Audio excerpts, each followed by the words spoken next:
Muchas gracias, señor presidente. En primer lugar, coincidir con algunas cuestiones que al inicio de su intervención ha plasmado. Es verdad que estamos en una crisis que tiene muchas facetas, una crisis económica, una crisis financiera, una crisis política, una crisis en ocasiones de valores.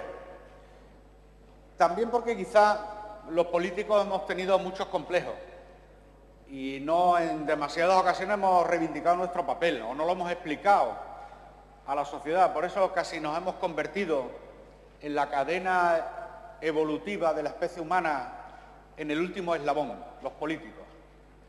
En ocasiones, para algunos ciudadanos, por detrás de los homínidos más básicos, de los primates. Porque no hemos reivindicado, porque en política hay mucha gente, y estoy convencido que en esta Cámara, en todos los grupos lo hay, y son inmensa mayoría, mucha gente muy honesta, que le dedica muchas horas al interés general y que empieza su jornada por la mañana y la termina muy tarde por la noche. Y yo quisiera contar esa anécdota de algunos compañeros que en campaña electoral intentaron seguirnos y lo dejaban a mitad de jornada. Decían, me incorporo a tu acto electoral por la noche, porque yo no pensaba que esto fuera así. Cuando eso no solo en campaña electoral, es durante todo el año, créanme. Y eso quizás no lo hemos explicado en muchas ocasiones y hace que se produzca esa desafección junto a otros hechos que todos siempre pues deleznamos, como no podía ser de otra manera, y que se amplifican y que parece que son la tónica general cuando no son la tónica general, sino que son completamente la excepción. Ese complejo que ha tenido la clase política de explicar con normalidad lo que hacemos siempre en interés general de nuestros ciudadanos, con nuestros aciertos, como no podía ser de otra manera, pero también en ocasiones con nuestra sombra.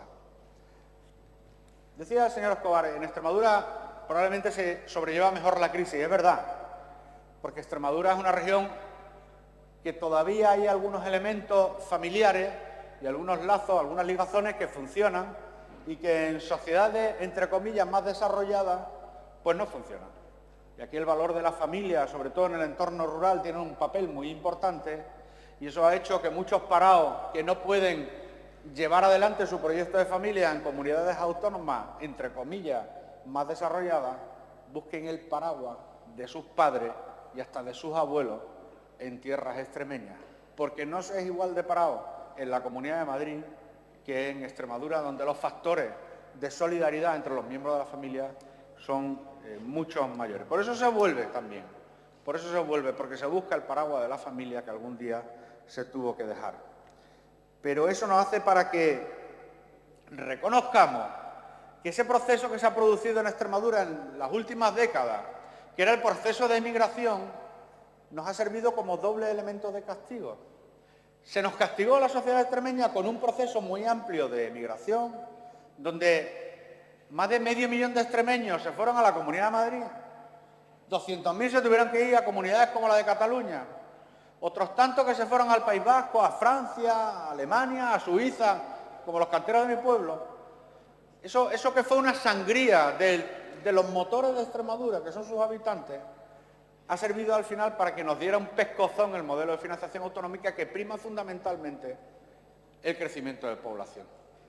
Es decir, tenemos una herida que se nos abre por el proceso de migración y cuando llega el modelo de financiación nos abren más la herida y nos castigan nuevamente.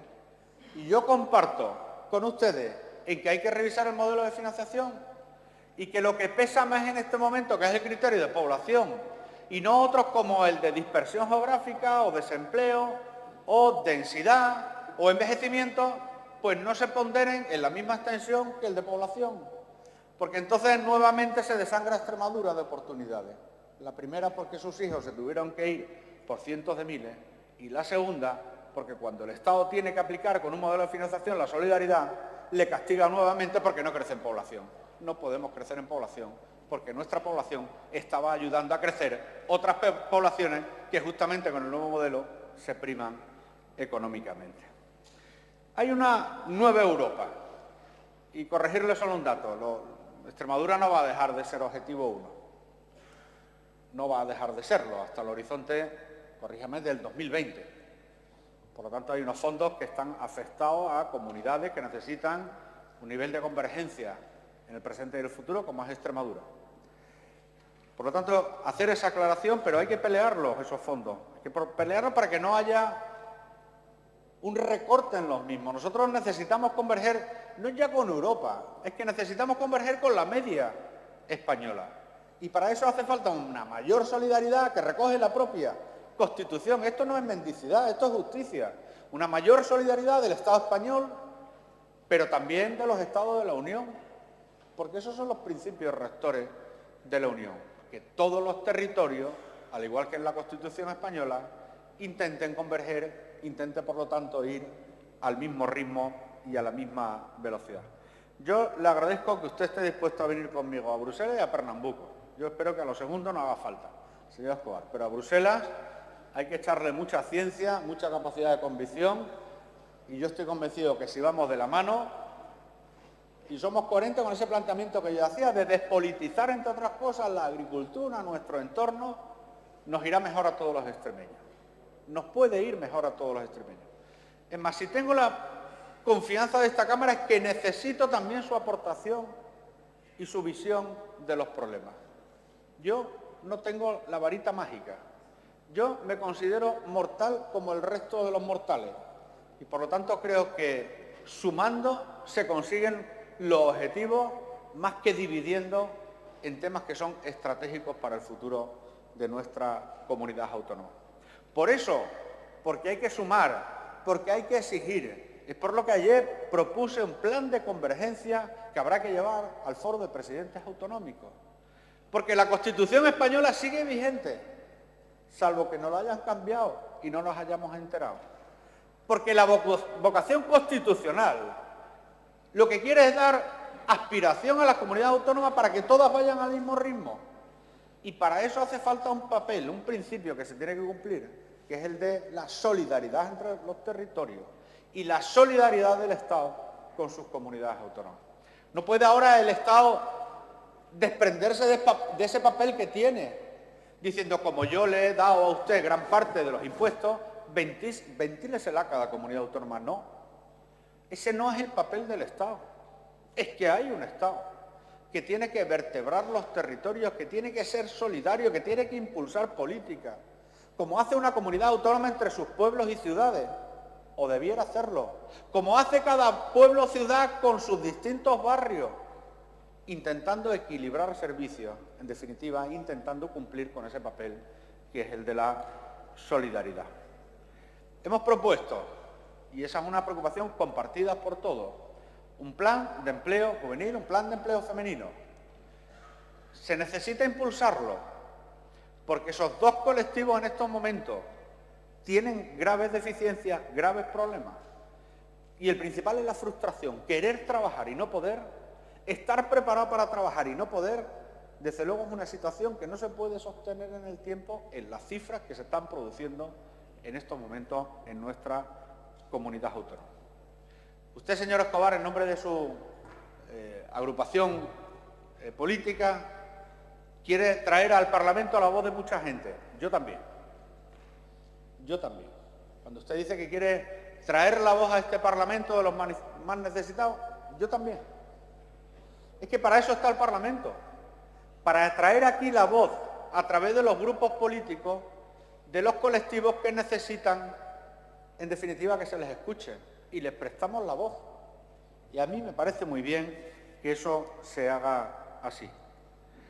Otra cosa es que nos traiga aquí al Parlamento a los colectivos, porque claro, aquí se sientan los grupos parlamentarios. Otra cosa es que haya, como ha dicho bien, canales de participación, de diálogo. Yo encantado. Yo encantado. No voy a decir nunca que no a esos colectivos que quieran hablar con nosotros, si es que tienen voces autorizadas. Yo no sé si tienen portavoces. Es difícil hablar con colectivos que no tienen portavoces. Es que este es el problema de las asambleas. Lo digo esto porque a mí me hubiera encantado, imagino que a muchos de ustedes, reunirse con movimientos que están ahí fuera. Pero es que no tienen portavoces. No tienen portavoces. Y es difícil, ¿no? Hay mensajes. Pero yo encantado, de verdad. Encantado de escucharlo. Porque hasta ahora he podido poco. Las cacerolas no me han dejado escuchar nítidamente cuál era su mensaje. En agricultura, Usted dice, es fundamental el impulso de la agricultura. Para mí también, lo he dicho siempre. Extremadura es campo, tiene que ser campo, tiene que seguir siendo un campo del siglo XXI. Lo he dicho en extremeño para que se entienda, pero parece que compartimos como pilar fundamental para el desarrollo de esta Extremadura que queremos y que ansiamos el papel que tiene que tener la agricultura. Esto no siempre ha sido igual de pacífico, porque hubo ocasiones en las que se decía que Extremadura tenía un exceso de peso en su Producto Interior Bruto respecto del sector agrícola y ganadero, que por lo tanto había que reducirlo. Y ahora, cuando hemos rascado un poco en el suelo, nos hemos dado cuenta que lo que teníamos era campo y que ese sí que es un yacimiento tradicional, pero a la vez emergente en alguna de sus facetas para impulsar el desarrollo de nuestra comunidad autónoma. Pero en muchas ocasiones se negó. Sobraban agricultores del campo. Hubo planes que incentivaban el abandono de la actividad agraria. Y ahora nos hemos dado cuenta de que ese yacimiento es fundamental impulsarlo en Extremadura. Es que en la media, muchas veces nos perdemos en las medias, es que en la media española el sector agrícola tiene menos peso que en Extremadura. ¿Y qué? ¿Y qué? ¿Y qué peso tiene el sector pesquero en Extremadura? Ninguno, no pasa, claro, no hay mar, ¿cómo lo va a tener? ¿Y qué? Es que nosotros tenemos campo, tenemos agua, tenemos energía y tenemos gente que sabe manejar desde hace muchas generaciones la tierra, evolucionando como es normal, y habrá que impulsarlo. Y por eso yo hablaba en el día de ayer de la especialización. Es fundamental, no todas las comunidades autónomas son estados. Es que hemos llegado a fragmentar España en 17, donde los 17 quieren hacer todo.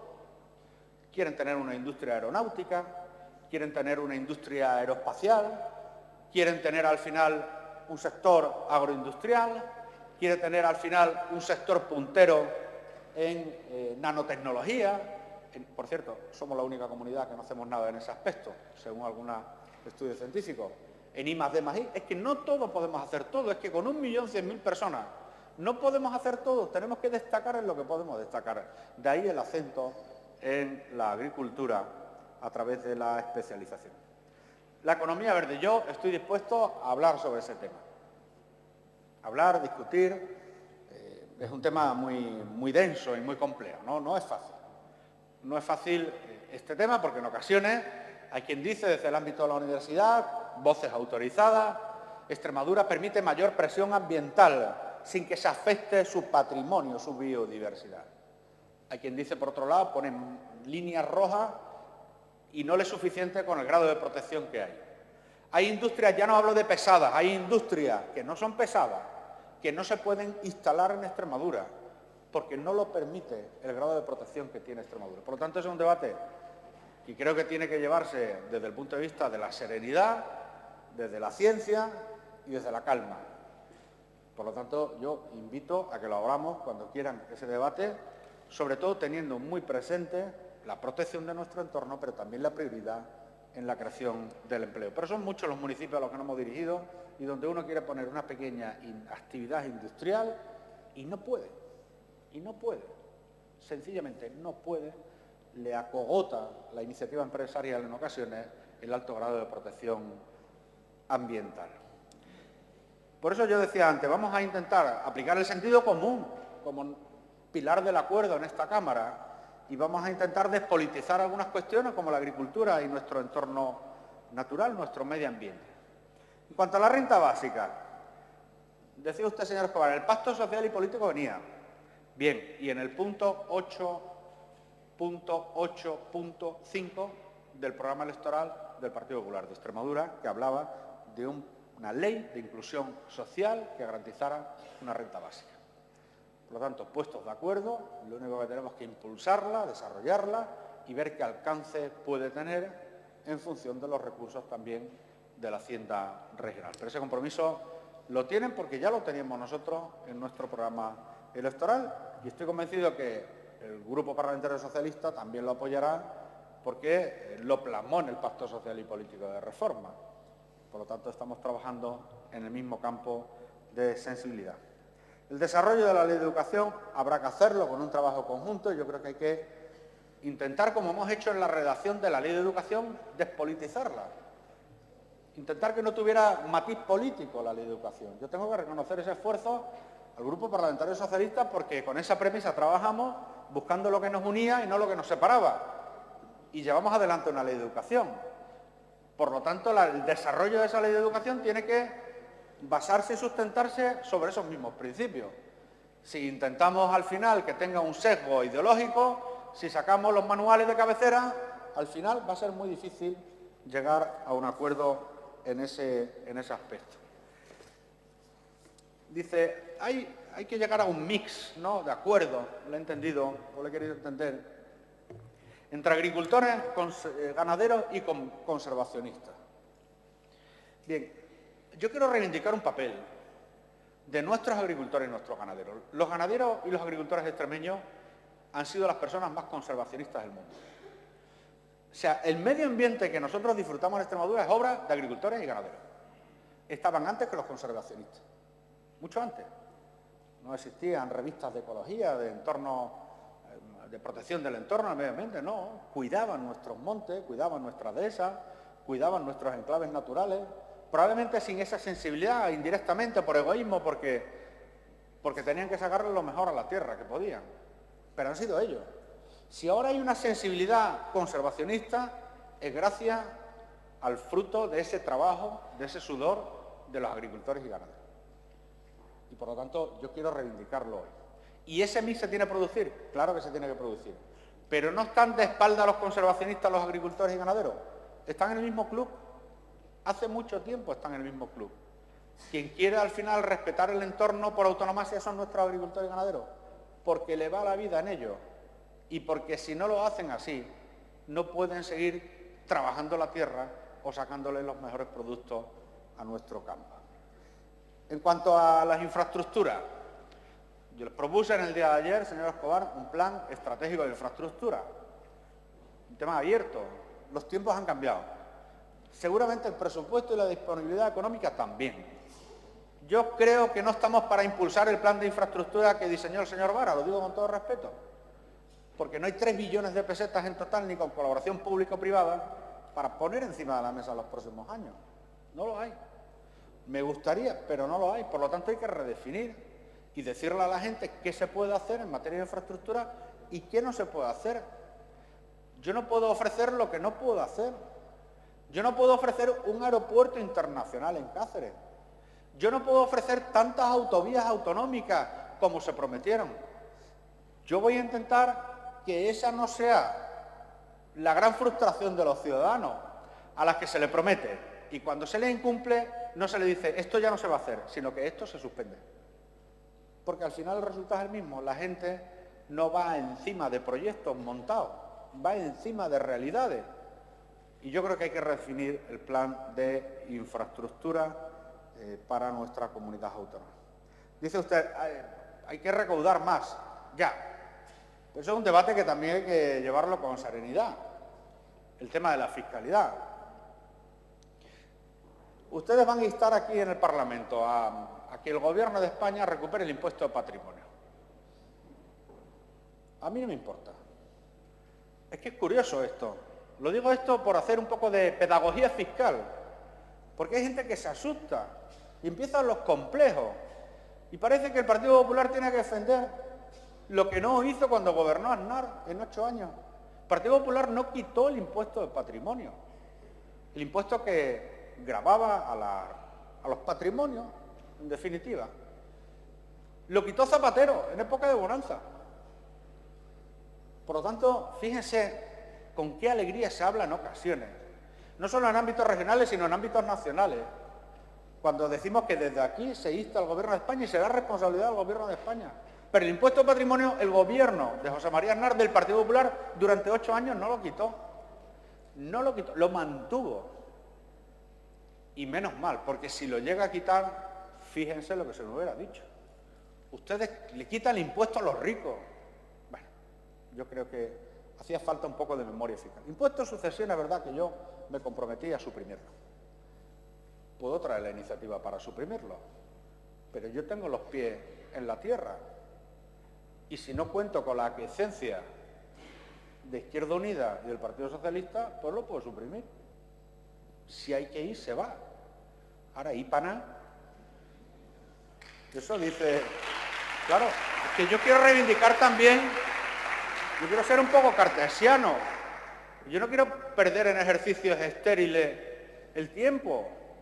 Yo podía hacer una pose, traer la iniciativa aquí y que me la votaran ustedes en contra. Para luego poder decirle a los extremeños, yo he cumplido con mi palabra, pero no me han dejado, pero no juega eso. Por lo tanto, lo que les propongo a ustedes es modularlo. Y el señor Vara dirá, está modulado en mayor extensión y habrá que hacer autoliquidaciones y habrá que hacer simulaciones para que la mayoría de los extremeños que tienen una renta media, pues no se vea gravado por un impuesto de manera lesiva, como está pasando. Para quien transmita su empresa tenga mayor incentivo en ese impuesto que el que tienen en Extremadura, que es el más cicatero de toda España, en la transmisión de empresas. En definitiva, darle sentido común a ese impuesto. Sí, es cero, sí. Por eso el otro día con los empresarios y yo, el diario de Extremadura, todos tenían la misma reivindicación, señor Vara, es que no se entera. No es cero, no es cero. Hay limitaciones y son las más estrechas de toda España. No es cero en transmisión. No, no es cero. No diga usted que eso, que no es cero. Que cuando se va la gente a domiciliar fiscalmente a Madrid es por algo. Señor Vara, que está muy contento el señor Beteta, compañero mío, consejero, hasta hace poco era de Hacienda de la Comunidad de Madrid. Porque se llevan las empresas extremeñas a localizarse fiscalmente en la Comunidad de Madrid. Si fuera cero no se irían. O algo falla, o algo falla, o algo falla. Habrá tramos en los que sea cero, pero hay otros tramos en los que no es cero. En cuanto a la cultura es verdad que es un bien libre, totalmente de acuerdo. Que no es el pariente pobre, no debería serlo. Y que hay que conservar el patrimonio cultural que tiene Extremadura. No tengo nada que decir. Es lo que he venido reivindicando, el sentido común. Yo no creo que la cultura sea patrimonio de nadie, aunque algunos tengan la tentación. Pero creo que la cultura, que es la libertad de creación que tienen las personas, no es patrimonio ni de la izquierda, ni de la derecha, ni de ninguna sensibilidad política. Es de la sensibilidad del artista, que luego tendrá sus opciones políticas, pero no es patrimonio. O hay gente más culta en la izquierda que en la derecha que en el centro. Pues yo no lo entiendo. No lo entiendo así o no quiero y me resisto a entenderlo. Oferta pública de empleo.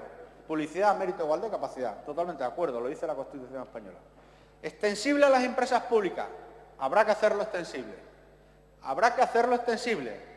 Porque las empresas públicas que se nutren de presupuesto público se rigen luego por las normas del derecho privado y esa es la trampa. Se es público para que te den el dinero, pero se es privado en el funcionamiento. Se rigen, por lo tanto, por el derecho privado. Y, sin embargo, el dinero le llega de las instituciones de carácter eminentemente público. Que ese es un fraude, al final. Es un subterfugio para vulnerar la ley. Regir por normas de derecho privado cuando se trabaja casi al 100%, en ocasiones al 100%, con presupuesto público. Es que así se ganan agilidad. Se ganan agilidad probablemente en alguna ocasión, pero se pierde en transparencia, porque es cero la transparencia.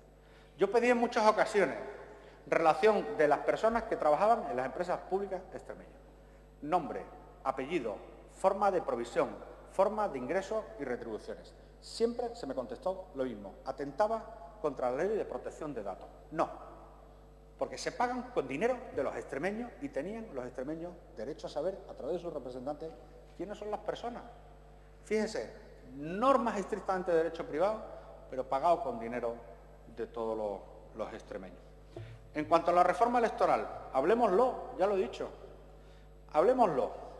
Los tiempos han cambiado y los políticos tenemos que cambiar con los tiempos. Yo estoy dispuesto a hablar de esa reforma electoral. Hombre, habrá algunos matices con respecto a lo que usted dice. Para presentar una iniciativa popular aquí en la Cámara, hombre, si ponemos 1000 firmas, al final aquí esto es insostenible. Vamos a estar todo el día debatiendo, porque el Club Deportivo X, 1000 firmas son sus 1000 socios, te presentarán una. Yo creo que hay que tener un nivel de exigencia. Entre otras cosas porque la participación se canaliza a través de los partidos políticos y de los grupos parlamentarios representados. Si no reivindicamos nuestro papel, al final, ¿qué hacemos, señor Escobar, nosotros aquí? Siempre tendrán el cauce también de participación de la sociedad civil a través nuestra, de traer la voz, como usted decía, de todos los colectivos, pero no que inundemos aquí bajando el umbral de exigencia, porque si no, esto va a ser muy difícil. Le podemos echar toda la buena voluntad del mundo, yo se la he hecho, pero al final me temo que va a ser bastante complicado de materializarlo, como usted decía. Por lo tanto, como le decía anteriormente, yo creo que hay que subrayar la palabra diálogo.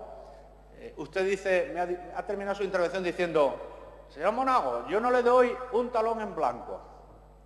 No piense que le doy un talón en blanco, me ha dado bastante hoy, porque ha dicho que siempre va a actuar bajo el interés, la premisa del interés general de los extremeños. Y eso es mucho dar, los tiempos que corren. Muchas gracias.